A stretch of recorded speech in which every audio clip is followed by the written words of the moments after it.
Give reasons a wooden table should be called a solid.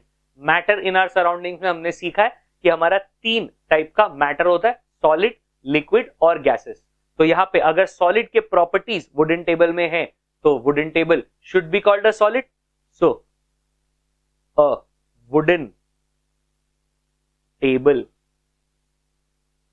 should be called a solid,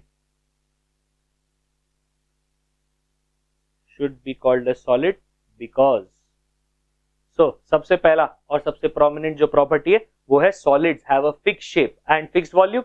तो क्या wooden table में होता है? Yes obviously, because number 1 अलग अलग पॉइंट्स में लिख लेते हैं, it has a fixed shape and fixed volume. दूसरा जो हमारा प्रॉपर्टी है वो है कि पार्टिकल्स में फोर्स ऑफ अट्रैक्शन हाई होना चाहिए, मतलब क्लोजली पैक्ड टुगेदर होना चाहिए, एकदम पास पास में होना चाहिए, स्पेस भी कम होना चाहिए।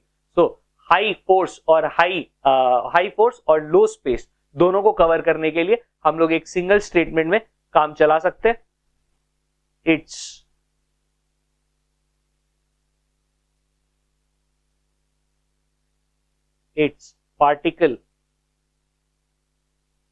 particles are closely packed, giving it rigidity। so इसमें रिजिडिटी भी आना चाहिए। सो ऑटोमेटिकली अगर क्लोजली पैक्ड है तो उसमें रिजिडिटी आएगा। क्या एक वुडन टेबल रिजिड होता है? यस ऑब्वियसली वो रिजिड होता है। और जो तीसरा प्रॉपर्टी है वो ये है कि सॉलिड कंप्रेसिबल नहीं होना चाहिए। So it does not easily compress and it does not easily compress or flow like liquids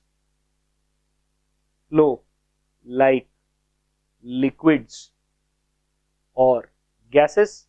तो लिक्विड्स और गैसेस की तरह ये फ्लो भी नहीं करता है। तो बेसिकली अगर तुमको प्रॉपर्टीज ऑफ सॉलिड्स याद नहीं है तो नीचे डिस्क्रिप्शन में जाओगे तो वहां पे तुमको सारा स्टेट्स ऑफ मैटर का एक पर्टिकुलर क्वेश्चन दिया हुआ है, तो वहां पे उसका लिंक गिवन है, तो तुम वहां जाके उसको देख सकते हो। तो फिलहाल अगर जो भी प्रॉपर्टीज है वो अगर सारा सेटिस्फाई करता है तो हेंस हम लोग बोल सकते हैं कि yes a wooden table can be called a solid. Video को लास्ट तक देखने के लिए थैंक यू। अगर आपको वीडियोस पसंद आ रहे हैं तो प्लीज आप चैनल को सब्सक्राइब करें और इसे वीडियो को अपने दोस्तों के साथ शेयर करें ताकि ये सबको मिल सके। आपको अगर कोई भी टॉपिक पे डाउट है तो वो आप कमेंट कर सकते हैं, मैं उस पर भी वीडियो बनाने की कोशिश करूंगा।